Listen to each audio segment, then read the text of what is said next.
ያንድ ባይታዊ ደቀ መዝሙር ነው እና ምዕመናን ስጦታ ለአባታችን ስጥልን ሲሉት ቀምጠል ያርግና ብዙ ለሱ ሰጥቶ ለአባትየው ስንት ነው የሚሰጥ?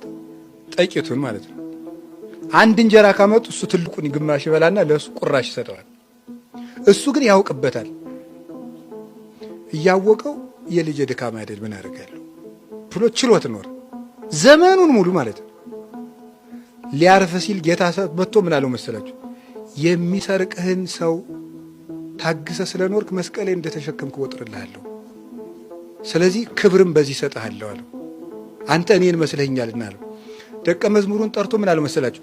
እየሰረቁ ክብር ላሰጡ ልጆች ምስጋና ይገባቸዋል ብሎ ሳመው ማለት ነው። የሰው መጽደቂያ ሆኜ ቀርቻለሁ ብሎ እሱም ደግሞ ንስሐ ገባ ማለት ነው።